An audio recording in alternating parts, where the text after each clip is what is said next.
أخلاق أجاري حلا أمل غاري أخلاق أجاري قبيتنا كيستي كراها لا في أمل بريدة اتين هرن وليف دامنا قبيتنا خيستي أخلاق بريدة رسول ربي صلى الله عليه وسلم في حالا أمل فكين يتخين يارا وليادة شفنا فدي ربيتين قبيتنا كيستي على في أمل تلورا علماء دبسنا سنفريسنا أخلاق أجاري أخلاق أجاري حالا أمل أجاري صلوات الله وسلام وبارك يا والي على خير الخلق محمد يا أشرف المرسلين صاحب الشفاعة الكبرى في يوم الأهوال. بسم الله الرحمن الرحيم.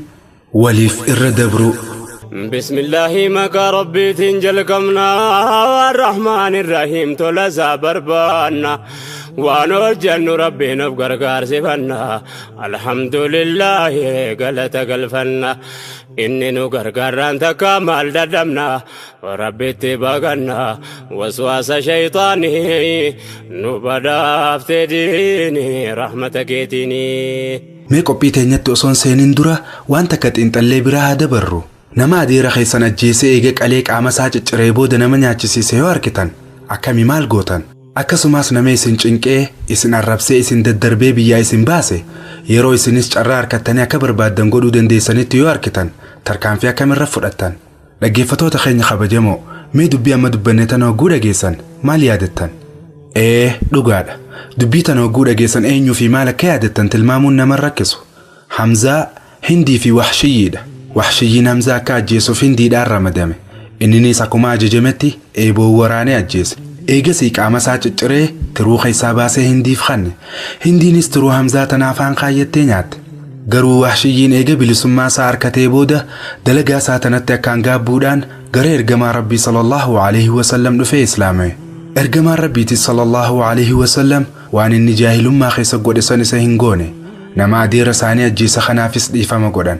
Haaluma wal fakkaatu mushrikoota Makkaa kan gocha garagaraatiin isaan rakkisaa isaan arrabsaatii fi dulluu gaalaa bakka isaan salaatanitti duuda isaaniirra kaayaa turan cufaa'uu gaafa Fatihi Makkaa gaafa Makka cabsanii injifannoon ta muslimaa taate san garuu osoo namoota lubbuun jiran san hundaa'uu adabuu danda'anii dhiifama isaaniif godhan. Haalli amma dubbanne kun hundaa'uu haala ergamaa Rabbiiti sallallahu alaihi wasallam. Isaan fakkeenya nama hundaati. Nutis qophii teenya taarraa tana keessatti waa'ee dhiifama walii godhuu kanarraa qabxii muraasa waliif dhaamna inshaallah. Hedduun keenya namoota badii nurratti dalaganiif dhiifama gochuun nutti ulfaata. Nama alagaatii miti firuma keenyaafuu dhiifama gochuu hin dandeenyu. Sababa kanaaf bultiin diigame hedduutu jira. Nama dhiifama gochuu irra gaduu nama sanitti qabachuutu irra nuu laafa. Yeroo hunda akkuma nuti qofti miidhamnetti ilaalla. Dubbii san bakka nama kaanii buunee ilaaluu hin feenu. Gaduu yeroo dheeraaf qabatanii turuun tun ibaadaa teenya nurraa miti. Ilmi namaa dallanuun isaa waanuma barame. Yoo namni badii takka nurratti dalage dallanuun aadaa yoomuu hin jijjiiramne. Haa ta'u malee islaamummaan aarii fi dallansuu tana akka daangaa itti goonu nu barsiisti. Ergamaan Rabbii sallallahu alaihi wasallam muslimin tokko obboleessa isaatiin guyyaa 3 ol ooduu akka hin qabne dubbatanii jiru. Namni miidhame dallanuun isaa beekamaadha. Dallansuu isaa kan ammoo guyyoota 3 kanneen keessatti xumuree obboleessa isaa wajjin haala gaariin jiraachuu qaba jedhan. Garuu nuti guyyoota 3 san dhiifama nama saniif godhuudhaaf osoo hin taane inumaatu rakkoo biraa isarra barbaanna. Akkaataa dubbii sanitti hammeessaa deemnu irratti xiyyeeffanna. Garuu haalli akkanaa kun waan muslima tokkorraa eegamuu miti. Akkuma ergamaan Rabbii sallallahu alaihi wasallam nuuf dhaamanitti guyyoota 3 san keessatti rakkoo teenya cufaa hobbaafachuu qabna. Dhiifama godhuu jechuun afaanin siif dhiiseetiin jira jechuu qofaa miti. Dhiifama godhuu jechuun hijaa yookiin haaloo qalbii teenya keessa qabannee jirru firraa qulqulleessuudha. Dhiifama godhuu jechuun osoo nama san miidhuu dandeenyu isa miidhuu dhiisuudha. Dhiifama godhuu jechuun nama nu mufachiise saniif toltu yaaduu jechuudha. Yeroo rakkatees rakkoo isaa baasuudhaan yoo gargaarsa keenya barbaadees waan dandeenyuun gargaaruudhaan yoo gargaaruu hin dandeenyees du'aa'ii isaaf godhuudha. Akkasuma dhiifama godhuu jechuun badii akka tasaan nu jidduu dhalatte sanirraa barannee adeemsa keenya fuulduraa tolchuudha. Ilmi namaa waa hin dogongoru jechuu miti. Namaaf dhiifama gochuu jechuun yeroo namni sun ammas irra deddeebi'ee nu sobe isa amanuu qabna jechuudha miti. Hanga danda'ameen nuti isa irratti badii dalaguu fi badii itti yaaduu irraa of qusachuudha. Namni zulmii dalagu fakkeenya nuuf ta'uu hin qabu. Badii namoonni kuuwwan nurratti dalagan irra deddeebinee yookaan yaadannu carraa nuti nama saniif dhiifama godhuudhaaf qabnu xiqqaataa dhufa. Nama nu miidhee yoo araaramnee dhiifama goone Rabbillee dhiifama nuuf godha. Yoo nuti namatti garaa jabaanne garuu rahmanni Rabbi biraa arganus xiqqaachuu mala. Gaaf tokko ergamaan Rabbi sallallahu alaihi wasallam sahaabota isaaniitii wajjin osoo masjida keessa taa'aa jiranii gara ulaa masjidaa qubaan akeekaa namni amma ulaa tanaan ol seenu warra jannataati jedhan. Yeroo tana namni wayii tokko balbala saniin ol seene. Ergamaan Rabbiitii sallallahu alaihi wasallam mudannoo tana guyyaa sadiif irra deddeebi'anii wal faana dubbatan. Ta'us garuu guyyaa sadeenuu namni ulaa saniin ol seene namichuma guyyaa duraa san ture. Fedhinnaan sahaabotaatis jannata akka namichi san harkatee harkachuu waan taateef waan namichi san hojjetu baruudhaaf isa faana dhahuu eegalan. Isaan keessa Abdullah ibn Amr Rabbi irraa jaalatu gara mana isaa dhaqee akka waan mana isaanii keessa rakkoon dhalattee fakkeessee na bulchi jeen. Namichi ergamaan Rabbi sallallahu alaihi wasallam warra jannataati jedhaniin kunis buli jee hayyameef. Kana booda Abdullahis guyyaa sadiif mana namicha sanii bule. Abdullah ibn Amris radiyallahu anhu wayita isa bira ture kanatti jijjiirama tokkollee namicha kanarratti hin agarre. Namichi kun halkan hogguu gale eegaa hajaa isaa fixate booda numa rafa. Halkan keessaas ka'ee salaata leeyliin salaatu ganamuma salaata fajriitiif hirriibaa ka'a. Abdullaanis namichatti dhihaate ani rakkoo takkaafillee manaa hin baane. Osoo ergamaa Rabbii sallallahu alaihi wasallam waliin taa'aa jirru guyyaa sadii namichi jannataa tokko balbala kanaan seena jedhan. Guyyaa sadiinuu simatu seene. Kanaaf anis nama jannataa ta'uu waan barbaaduuf maal akka hojjettu baruuf as dhufe. Wanti adda ati dalagdu takka illee natti hin mul'anne. Mee maaluma hojjettee ergamaan Rabbii sallallahu alaihi wasallam nama jannataati siin jechuu danda'an jedhee gaafate. Namichis yoo deebisu dalagaan tiyya tanumaati argite tana. Garuu wanti addaa an qabu takka galgala hunda yeroo gara hirribaa deemu nama dachii tanarra jiru kan nama fachiise hundaaf dhiifama godhee rafa. Gadoo nama takkatti illee hin qabadhu jedhe. Abdallaanis amaluma ulfaattuu tanatu sadarkaa kana si gonfachiise jedheen. Dhugaadha. Mu'mina dhugaa jechuun isa kana. Nama waan ergamaan Rabbi sallallahu alaihi wasallam ajajanii fi waan quraana irraa barate cufa dalagaa irra oolchuutu mu'mina dhugaati. Salaata ikhlaasa hin qabne dheereessuu osoo hin taane waan ikhlaasa qabu xiqqoo dalaganii isiin namarraa qeebalamuutu faayidaa guddoo qaba. Rabbiin quraana keessatti akkana jedhe. والذين يجتنبون كبائر الإثم والفواحش وإذا ما غضبوا هم يغفرون. Isaa warra dilii gurguddoo takkaa'uu shirkii fi gochoota fofokkotaa irraa fagaatan akkasuma warra wayita dallananillee dhiifama namaaf godhanidha. Nutis ayata kanatti dalaguu qabna. Dilii gurguddoo fi gochaalee fofokkotaa irraa fagaannee yeroo dallannettis dhiifama namaaf godhuutu barbaachisa. Namni namaaf dhiifama godhu nagee sammuu harkata. Yoo namaaf dhiifama godhuu dinnee hijaa yookiin haaloo qabannee deemne yaanni san guyyuu yeroo hunda deddeebi'ee nu jeeqa. Akkasuma ammaas nama kanaan qofa osoo hin taane fuulduraafis namoota hedduu wajji akka wal lolluuf karaa nuu bana. Garuu yoo nama nuunfachiise saniif dhiifama goonee fi khatti dhiisnu taate akkasitti qalbiin teenyaas ni qulqullooyti jireenya keenyaas fedhii rabbiitiin nuuf qaceela jechuudha. Wanti dabre takka waan dabree jiruuf irra deebine waan dabre san sirreessuu hin dandeenyu. Garuu jiruu teenya ta fuulduraatiif haala gaarii uumuu ni dandeenya. Rakkoo amma dura nu mudatte irraa barachuu qabna malee rakkoo san qabannee ittiin nama miidhuu hin qabnu. Adaduma nuti dhiifama ilma namaatiif godhaa deemnuuni jaalalaa fi gara laafinni ilma namaatiif qabnus dabalaa deema. Inshaallah hogguusan Rabbiin keenyaa subhaanahu wa ta'aalaa rahmata isaatiin nu laala jechuudha. Nama dhiifama godhuu dhabuun fayyaa qaama keenyaa irrattis rakkoo guddaa qabaachuu danda'a. Qorannoon yeroo ammaa godhame akka agarsiisutti namni gadoo namatti qabatee yeroo hunda waa'ee sanii yaadu dhukkuboota akka dhiibbaa dhiigaa, dhahannaa onnee fi irree ofii to'achuu dhabuutiin miidhamuu danda'a. Namni dhiifama namaaf godhu ammoo rakkoolee kanneen irraa bilisa ta'uu danda'a. Wanti fayyaa ofii caalee hin jiru. Namatti dallannee bu'aan argannu takka illee hin jiraatu. Wanti gaariin dallansuu san ofirraa fageessinee nagayaan jiraachuudha. Akkuma dura dubbanne waan dabre of duuba deebisuu hin dandeenyu. Waan of duuba deebisuu hin dandeenyeef of cinqinee dhukkuba bitachuun barbaachisaa miti. Waa hunda caalaa ammoo jaalala Rabbii argachuutu caala. Wanti dachii tanarra jiraataa jirruuf milkii guyyaa boruutiif. Boru milkaa'uuf ammoo har'a waan Rabbi jaalatu hojjechuutu gaarii ta'a. Rabbiin olaane suuraa An-Nuur ayata 22 irratti akkana jedha. ولا يأتل أولو الفضل منكم والسعة أن يؤتوا أولي القربى والمساكين والمهاجرين في سبيل الله وليعفوا وليصفحوا ألا تحبون أن يغفر الله لكم والله غفور رحيم. هنك ختنا إسنرا ورث دركاك أبدني في ورد رماك أبدن. هنك ختنا إسنرا ورث دركاك أبدني في أكسم ورد رماك أبدن. nama ana keessanii keessan bira jiru hin nyaachisnu jettanii hiyyeessa miskiina humaan qabnees hin nyaachisnu jettanii warra Rabbiif jecha hijiraa bees hin nyaachisnu jettanii hin kakatina araarama godhaa fi irra dabraaf se isin hin jaalattanii Rabbiin isiniif araaramu dhugumatti Rabbiin araaramaa tola namaaf oolu.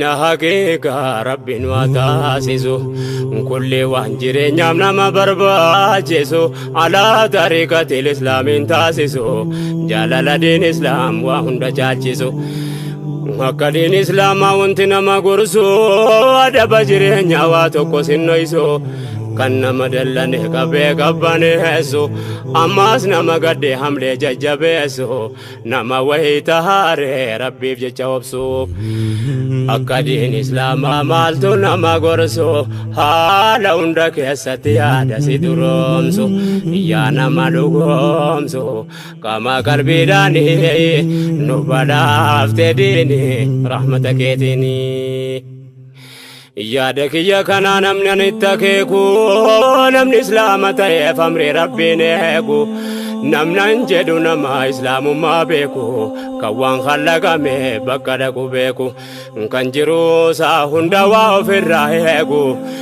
nama ofeegu namni diinirraa waa eegu nama millaa ergamaa rabbiirraa tofeegu namni isaan hordofe har'aa bor hin deegu ربنا واهيكو أمري دنيا ديني نبدأ ديني رحمتك ديني نمني ربي برا ملكا وسبو نمني قولي ربي كما في الراقبو نما حكي ديني هيكو ربي سنزبو كان أخلاقته لي على قاريكبو حالك مرت وكيرت فقبو إسامه من توتاب متى قديكبو هدوي ربي رتي حزا إيماني كبو ركني دوم فاساهما سنجبو ديني زاواتوينا لمو فيان كبو جيروتي كان كبو دينين تو قمناني نبدافت ديني رحمتك ديني لك الحمد ربي أرجو مكيتيني